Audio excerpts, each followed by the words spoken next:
Ladies and gentlemen, welcome to the October 29th, 2017 edition of The Breast There Is, The Breast There Was, and The Breast There Ever Will Be Wrestling Podcast. As always, I am your host, Mikey B, WWE. And on this week's edition, I will be discussing the results of the TLC pay-per-view, as well as other new developments and news in the WWE.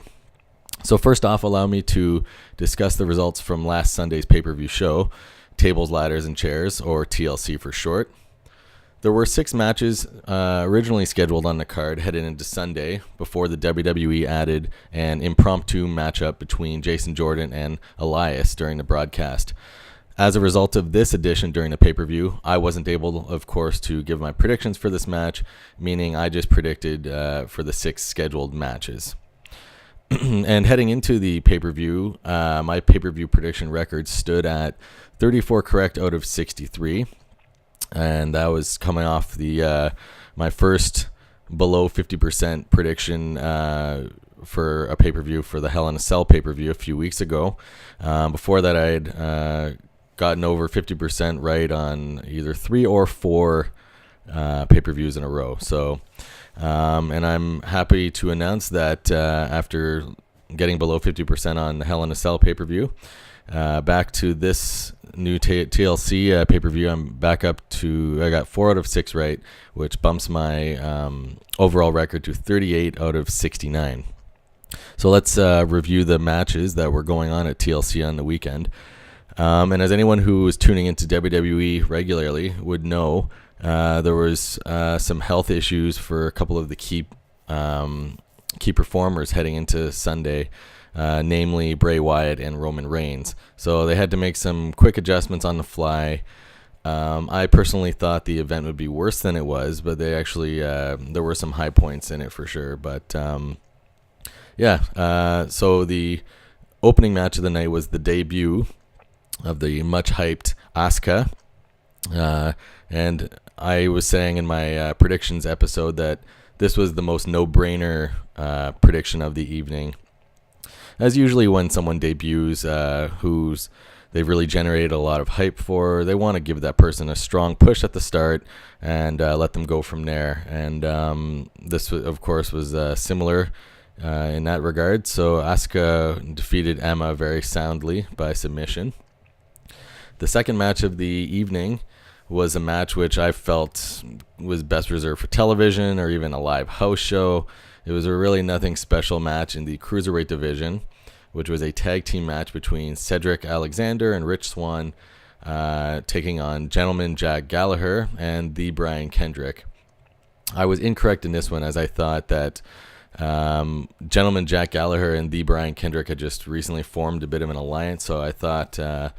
and I think they're far more interesting characters, so I thought they would give the win to those guys, but they decided to give it to Cedric and Rich. Cedric Alexander, Rich Swann. So I got that one wrong. The third match of the evening was for the WWE Raw Women's Championship, featuring champion Alexa Bliss and Mickie James.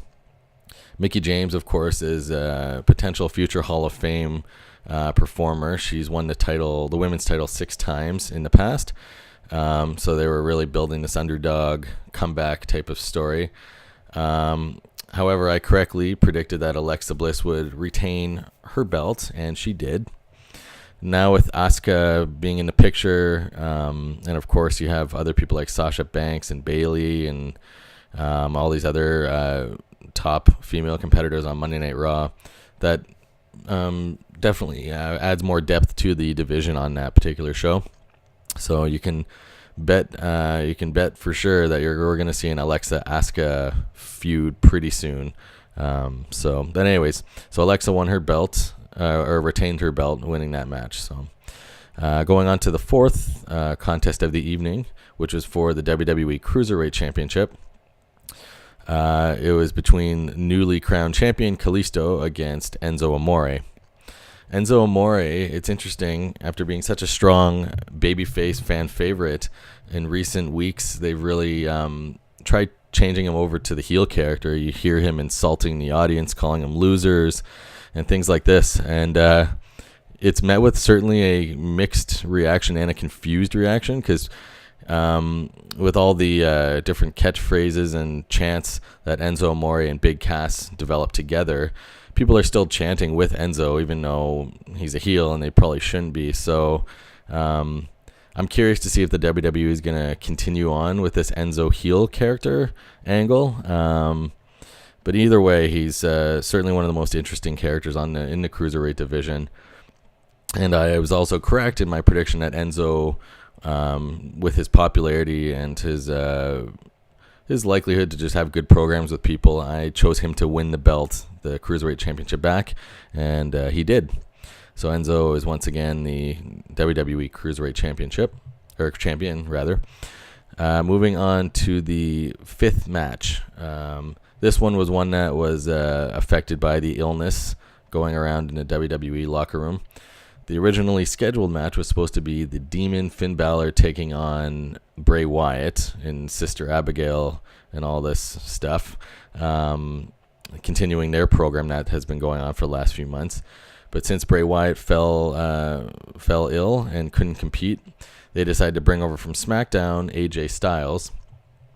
And this was a difficult one to predict from the get-go because when you have no storyline development, no build-up in the narrative, it's sort of anybody's guess on a match like this. And both guys, of course, are strong babyface guys who are looking strong within their respective shows and in the company as a whole.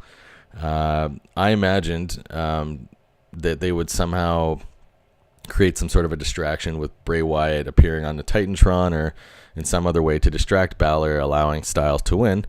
Instead, they gave us a well-rounded performance, and Finn Balor, the Demon Finn Balor, was victorious over AJ Styles in this one. So they gave a victory to the home guy, since he's a Monday Night Raw performer on a Monday Night Raw pay-per-view show. So I was wrong on that one, that Finn Balor was victorious over AJ Styles.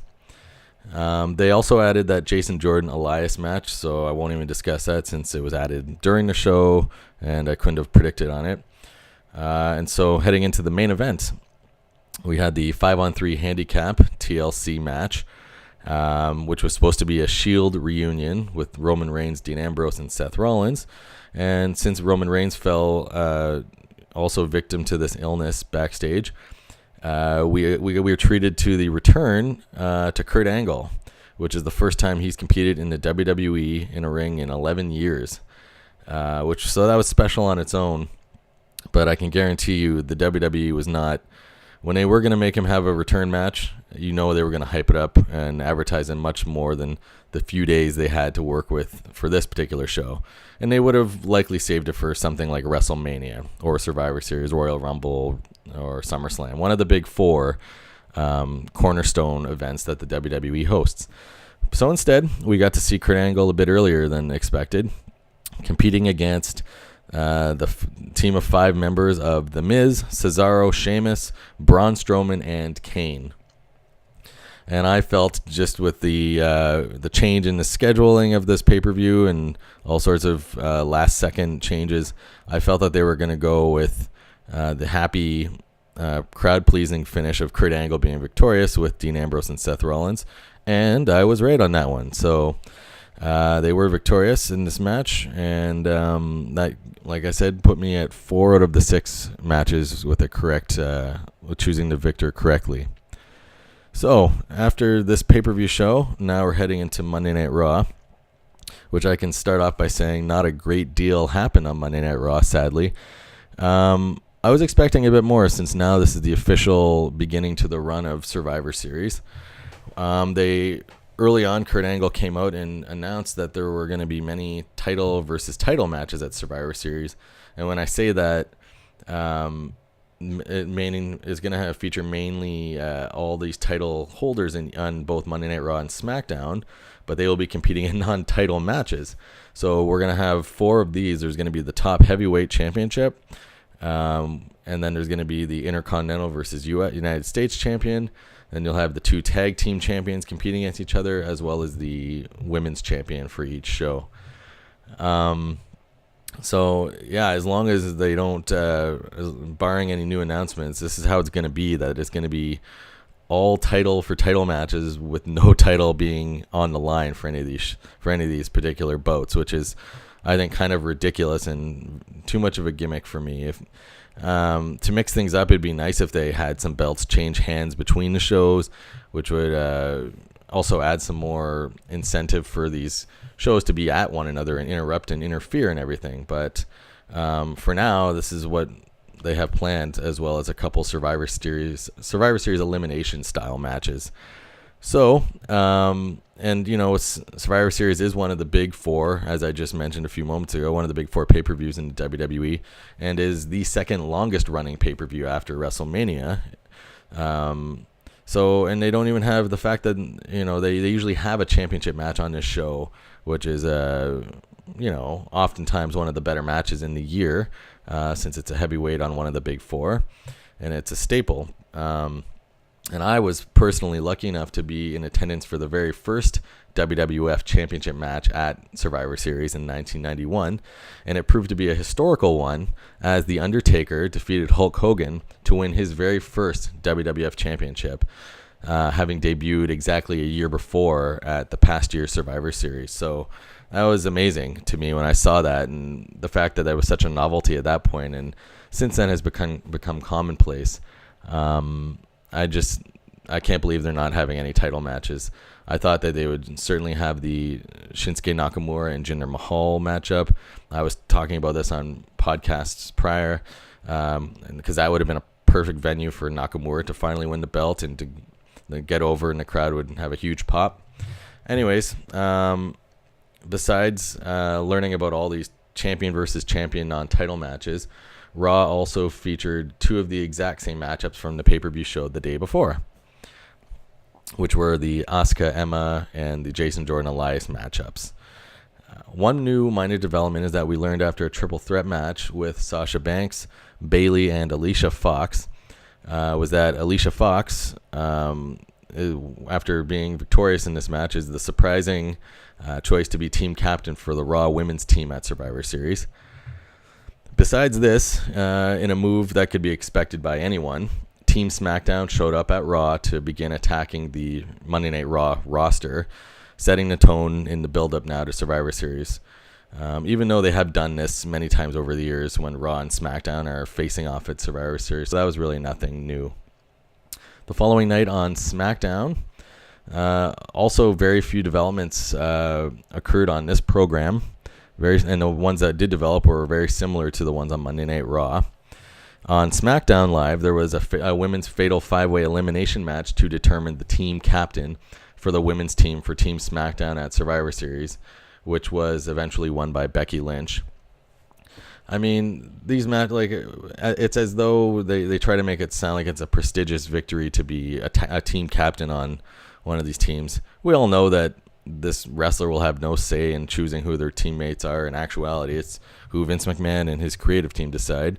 So it's just a pointless, time-filling type of match that they have on both of these things.